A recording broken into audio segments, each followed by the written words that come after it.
Hello dear students, welcome to you my online classes and I am Dr. DL Kumar, Biology faculty. Now today we discuss fluid mosaic model. देखिए बेटा अपन बात कर रहे हैं unit the cell और इसमें हम आज टॉपिक बात करेंगे। टॉपिक जो है सेल मेम्ब्रेन की स्ट्रक्चर अपनी चल रही थी और सेल मेम्ब्रेन की स्ट्रक्चर के लिए जो है 3 मॉडल मेन इंपॉर्टेंट मॉडल है, जिसमें सैंडविच मॉडल और यूनिट मेम्ब्रेन मॉडल या एकल कला मॉडल हम प्रीवियस वीडियो में डिस्कस कर चुके हैं। इससे पहले की वीडियो में हम डिस्कस कर चुके हैं और आज हम जो तीसरा मॉडल जो है वो है तरल मोजेक मॉडल। तरल मोजेक मॉडल का डिस्कस अपन बात करेंगे। तो सेल मेम्ब्रेन की स्ट्रक्चर को समझाने के लिए 3 मॉडल दिए गए हैं, उसमें से सैंडविच मॉडल और एकल कला मॉडल हम पहले की वीडियो में बात कर चुके हैं और आज हम इस वीडियो में तरल मोजेक मॉडल की बात करेंगे। तो सेल मेम्ब्रेन की स्ट्रक्चर को समझाने वाला यह एक सबसे सर्वमान्य मॉडल है। तो हम सबसे पहले बात करें तरल मोजेक मॉडल। देखिए बेटा, तरल यानी अपन कहें कि द्रव जो अवस्था है वो द्रव अवस्था। मोजेक मीन्स क्या है? मोजेक मीन्स होता है, जैसे देखिए ये एक व्हाइट बैकग्राउंड है, मैं कहूं ये अपना एक स्पॉट है और ये इसमें इसका बैकग्राउंड में कहूं इसका कलर कैसा पीछे का तो व्हाइट है। इसमें मैं ये क्या कर दूं, डॉट लगा दूं। ये डॉट मैंने कर दी ब्लैक कलर की, इस पे डॉट लगा दी मैंने। तो ये जो पैटर्न बना है ये पैटर्न क्या है? मोजेक है। हिंदी में अगर इसे अपन सामान्य भाषा में कहें, मोजेक मीन्स चितकबरा होता है। जैसे कोई बकरी होती है और उसके ब्लैक कलर के ऊपर व्हाइट कलर के स्पॉट या ब्राउन कलर के बाल उपस्थित हो तो उन्हें अपन क्या कहते हैं? चितकबरा कहते हैं या मोजेक कहते हैं। या आप एक व्हाइट कलर की शर्ट पहन रखे हो और उस पे पिंक कलर के गुलाब के फ्लावर बने हुए हैं, तो ये एक मोजेक पैटर्न है, तो इसे अपन मोजेक कहते हैं। तो ये जो आप व्यवस्था देख रहे हो ये मोजेक है। और तरल मोजेक मॉडल, तो प्लाज्मा मेम्ब्रेन की स्ट्रक्चर को समझाने के लिए एक मॉडल दिया गया, तरल मोजेक मॉडल। अब अपन बात करें तरल मोजेक मॉडल, सबसे पहले तो ये मॉडल किसने दिया था? तो सिंगर व निकोलसन ने 1972 में प्लाज्मा मेम्ब्रेन की संरचना को समझाने के लिए तरल मोजेक मॉडल दिया। तो सिंगर व निकोलसन ने 1972 में प्लाज्मा मेम्ब्रेन या सेल मेम्ब्रेन की संरचना को समझाने के लिए इस मॉडल का प्रतिपादन किया गया। ठीक है, तो ये मॉडल किसने दिया? भी सिंगर व निकोलसन ने 1972 में। इस मॉडल के अनुसार जो प्लाज्मा मेम्ब्रेन है उसमें एक तरल पार्ट और एक मोजेक पार्ट उपस्थित है। तो इस सिद्धांत या इस मॉडल के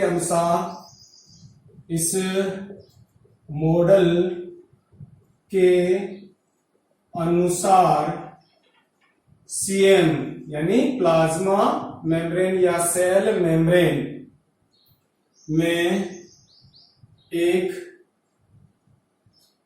तरल भाग और उसमें मोजेक व्यवस्था होती है। तो इस मॉडल के अनुसार प्लाज्मा मेम्ब्रेन में एक तरल भाग और उसमें मोजेक व्यवस्था है। आगे अगर अपन बात करें तो देखिए अपन इस मोजेक पैटर्न को अगर अपन समझना चाहें तो देखिए एक मान लीजिए कि ये एक अपना कोई जल सोर्स है या फास्फोलिपिड का बना हुआ एक समुद्र है ये, क्योंकि जो तरल भाग होता है वो फास्फोलिपिड का बना हुआ है और जो उसमें मोजेक पैटर्न बनाते हैं वो प्रोटीन बनाते हैं। तो अपन यूं समझे कि जो पहले अपन समझे कि जो अपनी प्लाज्मा मेम्ब्रेन है या सेल मेम्ब्रेन है, तो सेल मेम्ब्रेन में फास्फोलिपिड जो है, फास्फोलिपिड तरल भाग बनाता है और सीएम में प्रोटीन जो है, प्रोटीन भाग मोजेक व्यवस्था बनाते हैं। अब देखिए बेटा, ये अपन समझे तो ये फास्फोलिपिड इसका तरल भाग बना रहे हैं, प्रोटीन भाग जो है मोजेक व्यवस्था बनाते हैं। तो देखिए बेटा, ये एक इस तरीके से है जैसे ये फास्फोलिपिड का एक समुद्र है और इसमें ये आइस लैंड की तरह या आइसबर्ग की तरह क्या है, प्रोटीन लेयर इसमें फ्लोटिंग कर रहे हैं या तैर रहे हैं। तो ये मोजेक पैटर्न हो गया। या अपन इसको इस तरीके से समझ सकते हैं कि ये एक अपनी भगोनी है और इस भगोनी में या पतीला है, इसमें ये एक शुगर विलियन भरा हुआ है यानी चाशनी भरी हुई है और इसमें ये गुलाब जामुन तैर रहे हैं। तो इसी तरीके से ये भी सिंगर निकोलसन द्वारा दिया गया मॉडल जो है वो तरल मोजेक इसी पैटर्न को प्रदर्शित करता है कि इसमें फास्फोलिपिड तरल भाग के रूप में होता है और उसमें जो प्रोटीन है वो तैरते हुई अवस्था में या उसमें प्रोटीन जो फास्फोलिपिड जो वाला भाग है उसमें तैरती हुई अवस्था में इधर उधर बिखरे हुए रहते हैं। तो ये सिंगर निकोलसन द्वारा दिया गया जो है तरल मोजेक मॉडल है। अब अपन यहाँ पर ये तो हो गया अपना पैटर्न, इसको अपन और भी अलग अलग तरीके से अपन समझ सकते हैं। तो ये हो गई अपनी इसकी व्यवस्था। अब अपन इस बात करें कि इसमें कौन कौन से दो भाग मुख्य रूप से है, तो वो पहला भाग अपन बात करें फास्फोलिपिड मेन मुख्य भाग है इसका, तो इसकी अपन बात करें। फिर अपन इसके जो प्रोटीन पार्ट है, जो प्रोटीन भाग है उसकी अपन बात करेंगे। तो फास्फोलिपिड देखिए बेटा, फास्फोलिपिड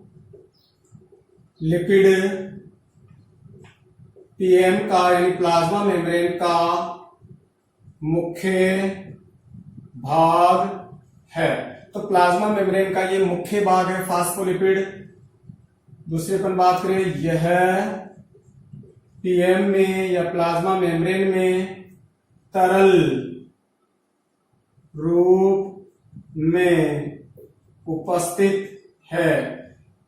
यह प्लाज्मा मेम्ब्रेन में तरल रूप में उपस्थित है और यह पीएम को तरलता प्रदान करता है। तो ये तरलता प्रदान करता है कौन? फास्फोलिपिड भाग प्लाज्मा मेम्ब्रेन को तरलता प्रदान करेगा।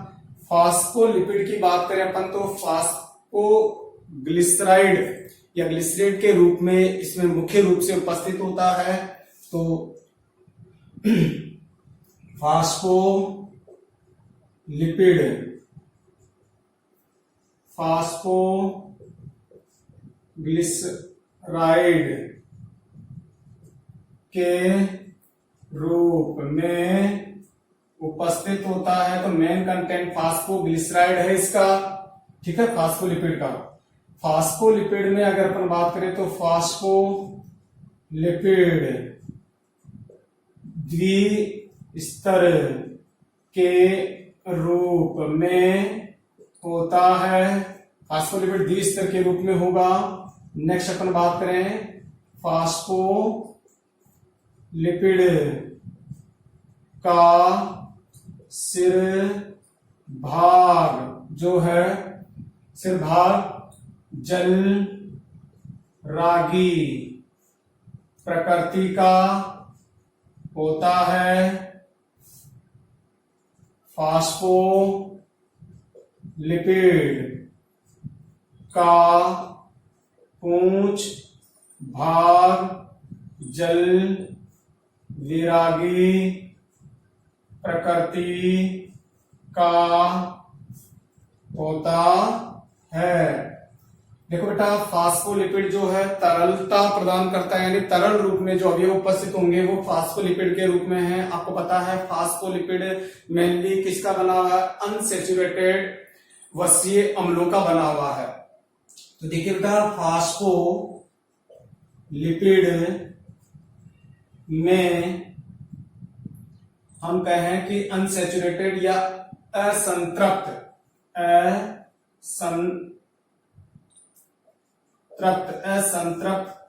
वसीय अम्लों का बना होता है। देखिए, आपको पता है कि जो वसा है या लिपिड है उसमें वसीय अम्ल होते हैं। अब यदि वसीय अम्ल संतृप्त वसीय अम्ल हो तो सामान्य तापमान पर ठोस अवस्था में रहते हैं। जैसे घी संतृप्त वसीय अम्लों से बना हुआ है, इसीलिए वो सामान्य तापमान पर ठोस रहता है। और जितने भी तेल है वो तेल असंतृप्त वसीय अम्लों से बना हुआ है, इसलिए वो सामान्य तापमान पर तरल अवस्था में रहता है। और फास्फोलिपिड की तरलता का रीजन यही है कि ये असंतृप्त वसीय अम्लों से बना हुआ है। ठीक है, तो कौन से वसीय अम्ल भी? असंतृप्त वसीय अम्ल है इसमें। नेक्स्ट अपन बात करें कि जो प्रोकैरियोट्स होते हैं या प्रोकैरियोटिक जो जितने भी जो लिविंग ऑर्गेनिज्म हैं उनमें फास्फोलिपिड के साथ साथ इसमें कोलेस्ट्रॉल भी पाया जाता है, जिसके कारण इसमें थोड़ी सी कठोरता आ जाती है इनकी सेल मेम्ब्रेन में।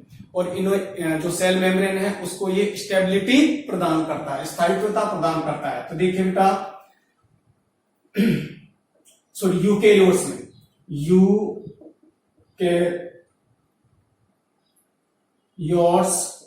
यूकेरियोट्स में जो सेल मेम्ब्रेन है, सेल मेम्ब्रेन में फास्फोलिपिड के रूप में कोलेस्टेरॉल उपस्थित होता है, जिससे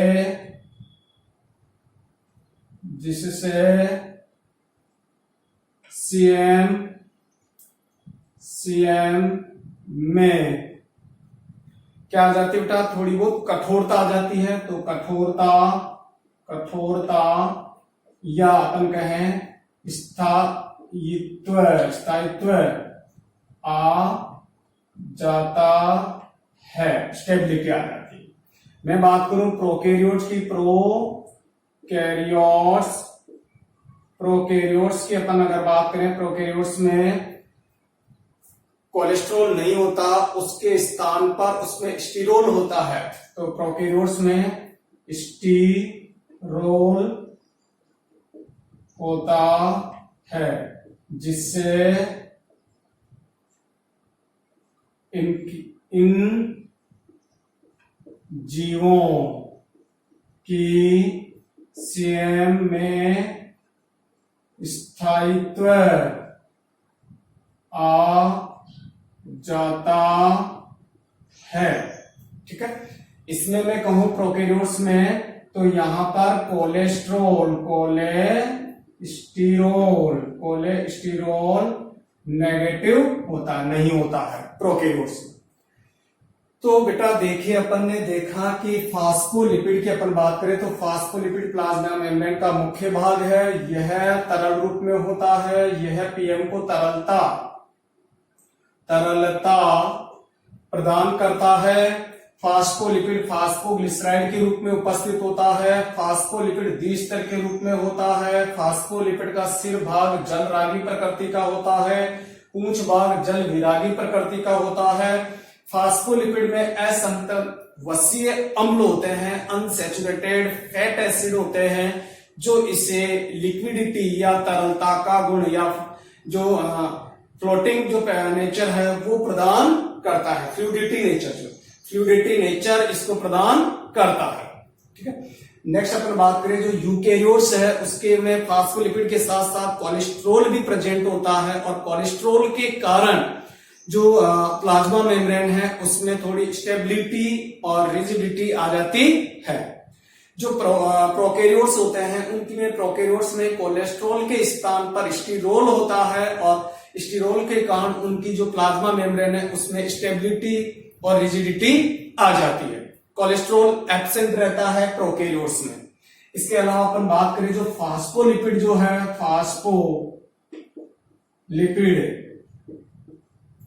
फास्फोलिपिड जो स्तर जो कि तरल रूप में है, ये प्लाज्मा मेम्ब्रेन की ग्रोथ में, एक्सोसाइटोसिस में, एंडोसाइटोसिस में, सेल डिवीजन में और इंट्रासेल्यूलर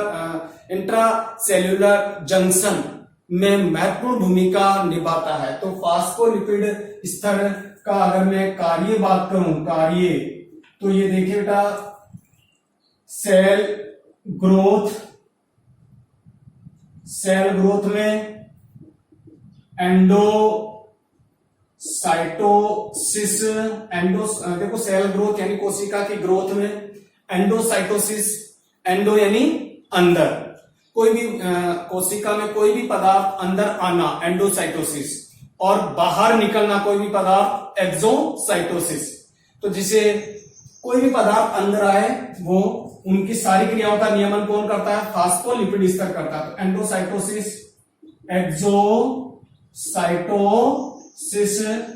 सेल डिवीजन, इसके अलावा जो इंट्रासेल्यूलर जंक्शन जो है, इंट्रासेल्यूलर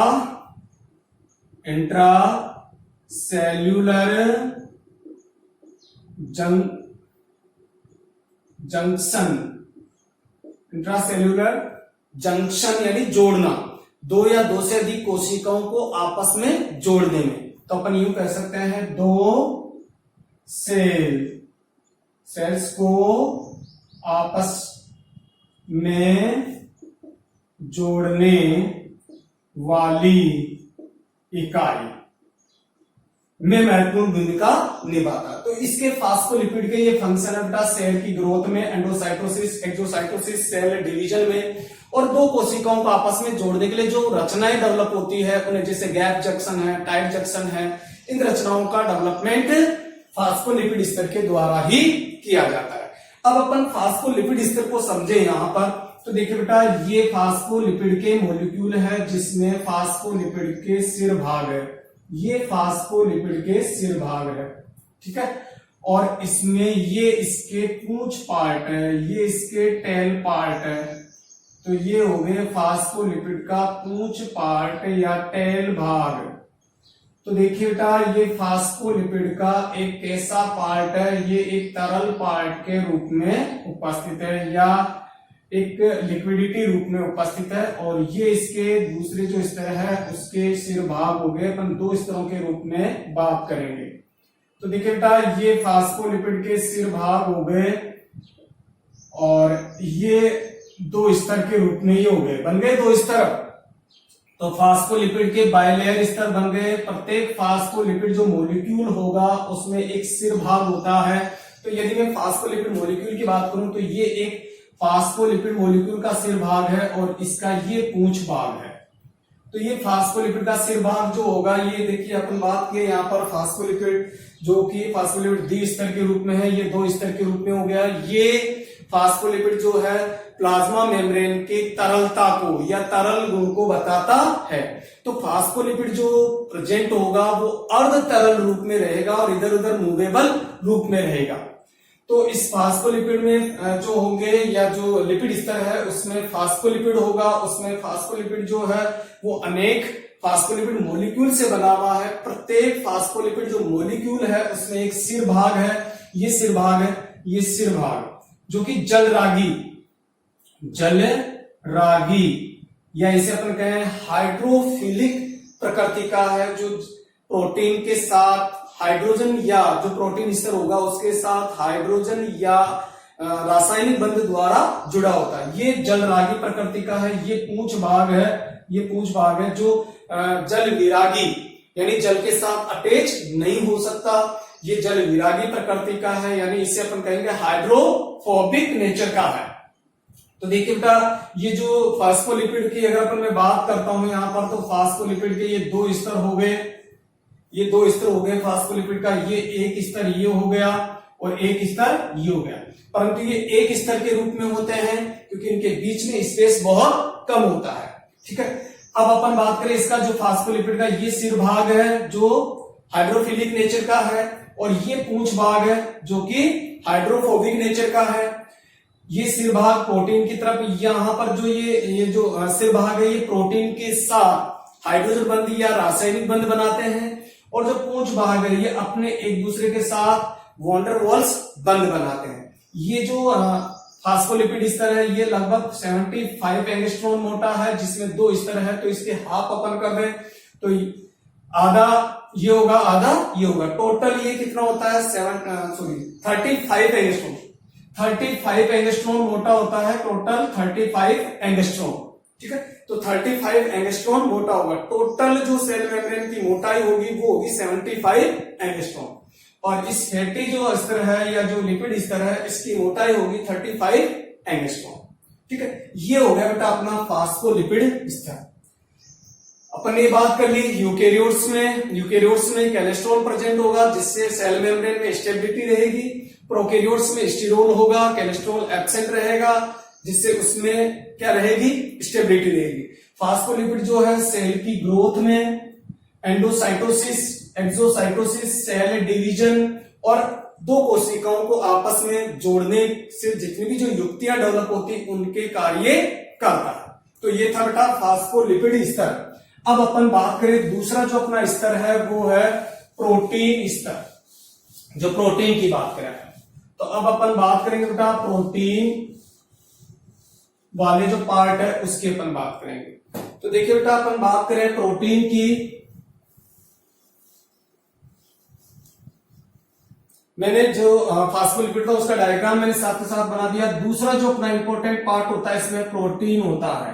प्रोटीन देखिए, जो तरल मोजेक मॉडल है इसमें बताया गया कि जो प्रोटीन है वो दो रूपों में उपस्थित होते हैं।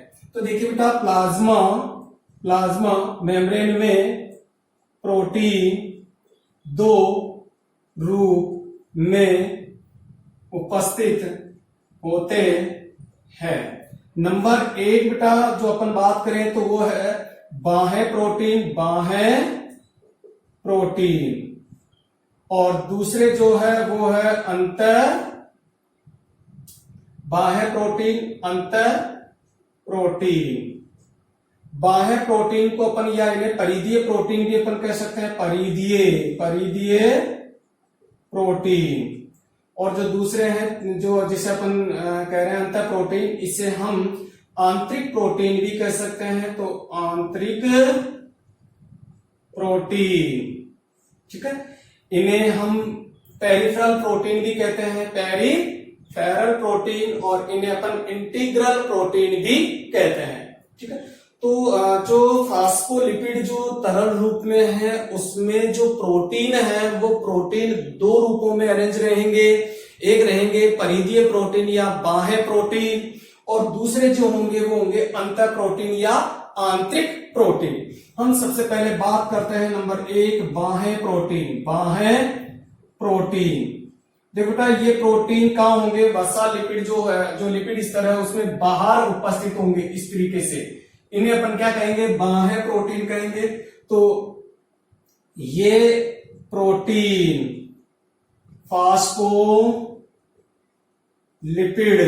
फास्फोलिपिड स्तर के बाहर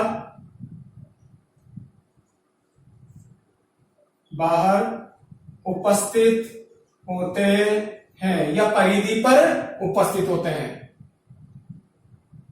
तो बाहर उपस्थित होते हैं बेटा ये, दूसरे अपन बात करते हैं ये प्रोटीन जो है फास्फोलिपिड स्तर के बाहर उपस्थित होंगे या परिधीय स्तर पे होंगे, परिधीय के रूप में होंगे, परिधीय होते हैं।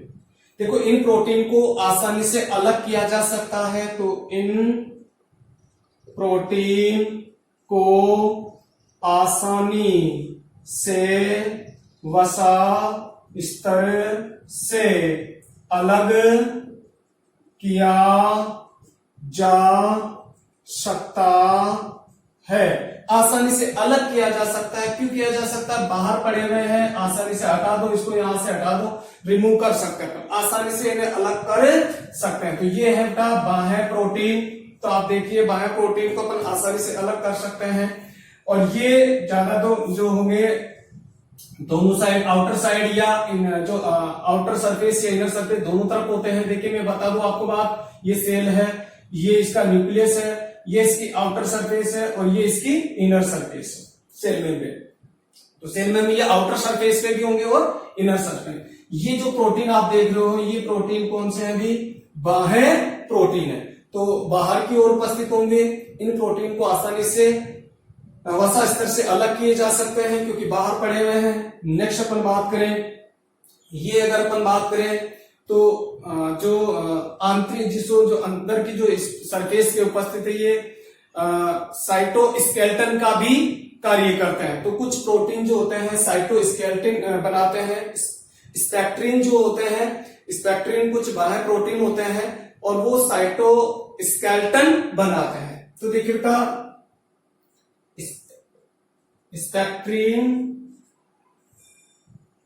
स्पेक्ट्रिन प्रोटीन जो कि बाह्य प्रोटीन है, परिधि पर प्रोटीन जो आंतरिक सरफेस है उस पर उपस्थित होते हैं, अंतर स्तर पर होते हैं, जो एक क्या है बेटा कुंडलित प्रोटीन है, एक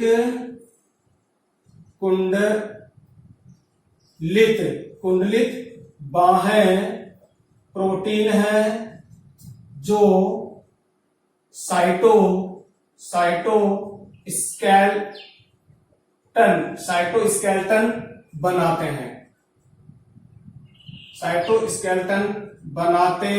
हैं, यानी अंतःकंकाल बनाते हैं, या जो साइटोप्लाज्म होता है उसका अंतःकंकाल बनाते हैं। जो स्पेक्ट्रिन जो प्रोटीन है वो एक प्रकार का परिधीय प्रोटीन है बेटा, और ये हेलिकल प्रोटीन होते हैं, हेलिक्स के यानी कुंडलित रूप में होते हैं, और ये साइटोस्केलेटन बनाते हैं, अंदर की तरफ होते हैं, अंदर की सरफेस, इस सरफेस पे रहेंगे इस पे, और साइटोस्केलेटन का या जो कहे अपन कोशिका दृढ़ी कंकाल का निर्माण करते हैं। तो ये थे बेटा परिधीय प्रोटीन या बाह्य प्रोटीन। तो देखिए बाह्य प्रोटीन जो लिपिड स्तर है उस पर बाहर की ओर उपस्थित होंगे या परिधि में उपस्थित होंगे, इन्हें आसानी से अलग किया जा सकता है। एक स्पेक्ट्रिन प्रोटीन होते हैं जो अत्यधिक कुंडलित। देखिए बेटा अपन बाह्य प्रोटीन कर चुके हैं, और जो दूसरा रूप है वो होता है आंतरिक प्रोटीन, यानी प्लाज्मा मेम्ब्रेन में जो प्रोटीन भाग है वो प्रोटीन भाग दो रूपों में उपस्थित होता है। एक होता है बाह्य प्रोटीन या अपने अपन परिधीय प्रोटीन भी कहते हैं। तो परिधीय प्रोटीन जो फास्फोलिपिड जो स्तर है उस फास्फोलिपिड स्तर में बाहर की तरफ होंगे और परिधि पर उपस्थित होंगे, इन्हें आसानी से अपन अलग कर सकते हैं। जो अंदर की साइड जो होगी उसमें स्पेक्ट्रिन जैसे हेलिकल प्रोटीन उपस्थित होते हैं जो साइटोस्केलेटन बनाते हैं। अब अपन जो प्रोटीन का दूसरा रूप है वो है आंतरिक प्रोटीन या अंतर प्रोटीन अपन इसे कहते हैं, या इंटीग्रल प्रोटीन अपन इसे कहते हैं। तो देखिए बेटा ये जो प्रोटीन होंगे आंतरिक जो प्रोटीन होंगे, आंतरिक प्रोटीन वसा स्तर जो होगा, जो फास्फोलिपिड का वसा स्तर के अंदर होते हैं, वसा स्तर के अंदर उपस्थित होंगे। दूसरी पर बात करें, इन्हें आसानी से अलग नहीं किया जा सकता। इन्हें आसानी से अलग नहीं कर सकते क्योंकि ये कहाँ उपस्थित है, अंदर उपस्थित होते। जो वसा स्तर होगा इसके अंदर उपस्थित होंगे और इन्हें आसानी से अलग नहीं कर सकते। आगे अपन बात करें, देखिए ये प्रोटीन 3 रूपों में उपस्थित होंगे। तो अपन बात करें तो पूर्णतः आंतरिक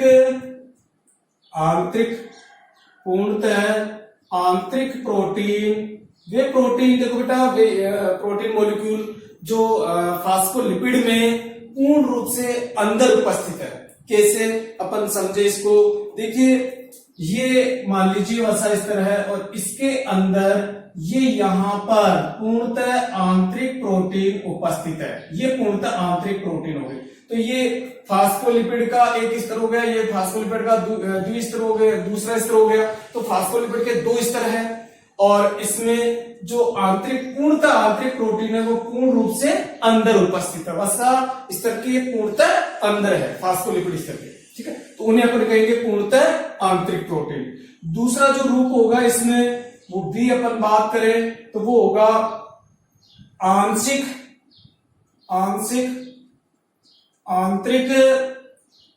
प्रोटीन। आंतरिक प्रोटीन, ये प्रोटीन कैसे होंगे बेटा, कुछ पार्ट इनका बाहर होगा और कुछ पार्ट अंदर होगा। इनको अपन अगर समझे तो किस तरीके की इनकी कंडीशन क्या होगी, तो देखिए इस तरीके के जब प्रोटीन उपस्थित हो ऐसे, तो देखो इसका कुछ पार्ट कहां बेटा, कुछ पार्ट बाहर है और कुछ पार्ट अंदर है। इस तरीके के प्रोटीनों को अपन क्या कहेंगे भी, ये है कौन से प्रोटीन भाई, आंतरिक प्रोटीन, जो कुछ अंदर है और कुछ बाहर है। तो वो हो गए आंतरिक प्रोटीन। जो तीसरा रूप होगा बेटा, जिसे अपन कहें सी, जो इसका रूप होगा वो होगा प्रोटीन चैनल, या अपन कहें इन्हें अपन क्या कहते हैं बेटा, टनल प्रोटीन के नाम से भी जानते हैं। देखो ये प्रोटीन आंतरिक प्रोटीन है जो पूरी जो सेल मेम्ब्रेन है उसकी सेल मेम्ब्रेन की पूरी जो थिकनेस है, जो पूरी मोटाई है, उस मोटाई में उपस्थित होते हैं। और इधर की जो आउटर जो सरफेस है वहां से इनर सरफेस की तरफ प्रोटीन निकले रहते हैं और एक उनके बीच में एक मार्ग बन जाता है, एक कैनाल बन जाती है जिसे अपन टनल प्रोटीन या प्रोटीन चैनल के नाम से भी जानते हैं। तो देखिए बेटा ये प्रोटीन किस प्रकार से उपस्थित होते हैं वो अपन बात करें तो देखिए यहाँ पर अपन ये प्रोटीन बना के मैं आपको बताता हूं।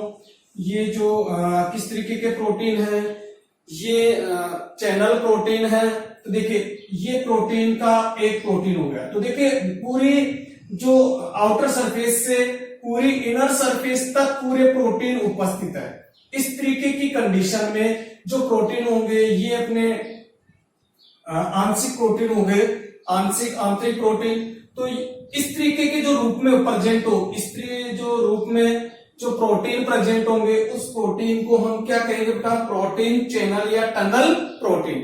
तो कुछ आंतरिक प्रोटीन जो फास्फोलिपिड स्तर है उसमें इस प्रकार से व्यवस्थित होते हैं कि उनकी जो पूरी जो प्लाज्मा मेम्ब्रेन है उसकी पूरी थिकनेस में उपस्थित होते हैं। और ये जो प्रोटीन है इससे जो ये स्पेस बना है इनके बीच में से ये स्पेस, इससे विभिन्न प्रकार के जो जल में जो घुलनशील जो मटेरियल है वो आसानी से ट्रांसपोर्ट हो जाते हैं। तो जल में घुलनशील जो मटेरियल है वो आसानी से ट्रांसपोर्ट हो जाएगा किसमें, प्रोटीन चैनल से या टनल प्रोटीन के माध्यम से। देखिए यदि अपन आगरा हाईवे से जयपुर में प्रवेश करते हैं तो एक टनल आती है जिसमें पहाड़ के बीच में से टनल बनाई गई है। उसी प्रकार से मान लीजिए जैसे ये अपना पहाड़ का रूप है जो फास्फोलिपिड स्तर है वो, और उसके बीच में से प्रोटीन इस प्रकार उपस्थित है कि एक प्रोटीन ये उपस्थित है और एक प्रोटीन ये उपस्थित है और इनके बीच में से क्या है बेटा, ये चैनल बन गया है या एक कैनाल बन गई है या टनल बन गई है जिससे विभिन्न प्रकार के जल में घुलनशील जो मटेरियल है वो ट्रांसपोर्ट हो सकते हैं।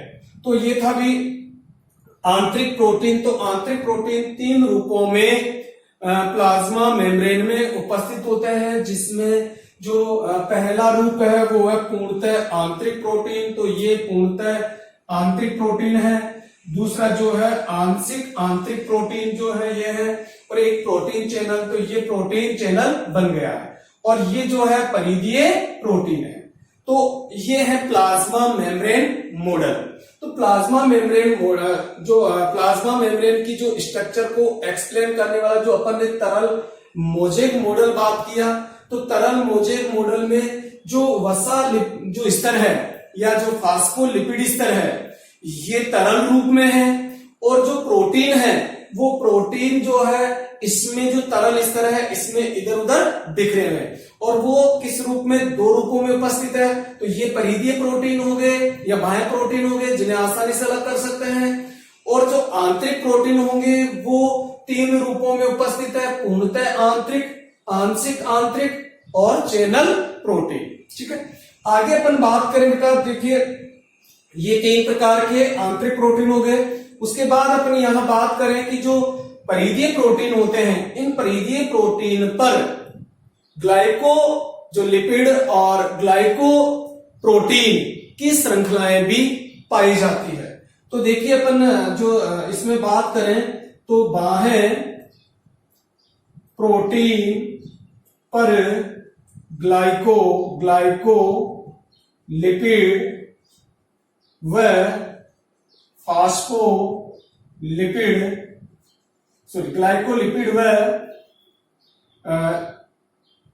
ग्लाइकोलिपिड व इससे अपन कहेंगे एक ग्लाइको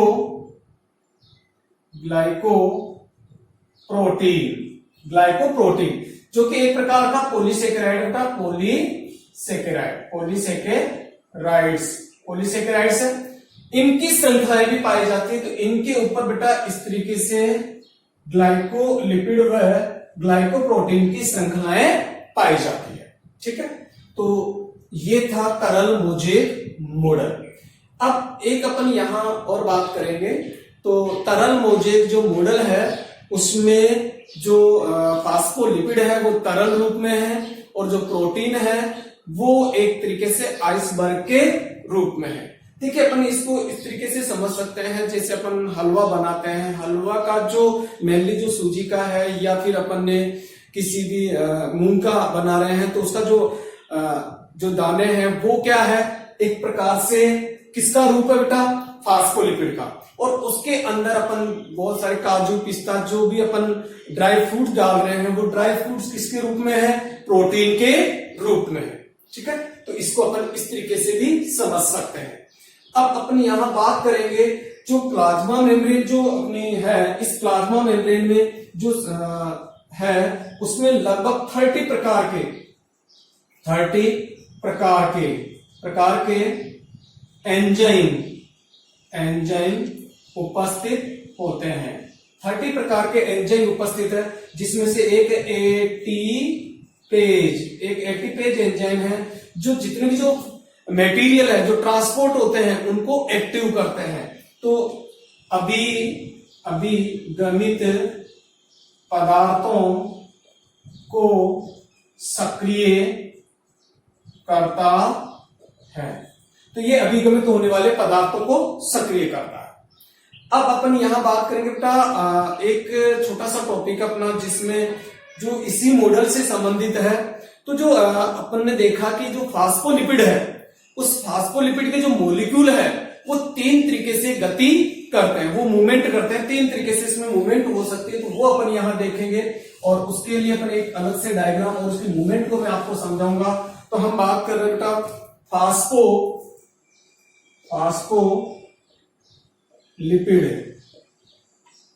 के अणुओं में 3 प्रकार से गति होती है। पहली मूवमेंट में बात करूं तो जिसे अपन फ्लिप फ्लॉप मूवमेंट कहते हैं। तो देखिए फ्लिप फ्लॉप गति, इसे अपन उल्टी सीधी गति भी कह सकते हैं बेटा। तो उल्टी सीधी गति या अल्टा पलटी भी अपन इसे कह सकते हैं, अल्टा पलटी। तो अपन सामान्य रूप से इसे उल्टी सीधी गति अपन कहेंगे। दूसरी जो गति होती बेटा वो होती है पार्श्वीय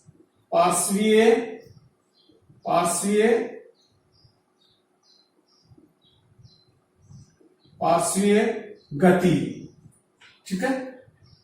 और तीसरी जो गति होती है वो होती है घूर्णन गति, या अपन कहें रोटेशनल गति। तो इसे अपन भ्रमण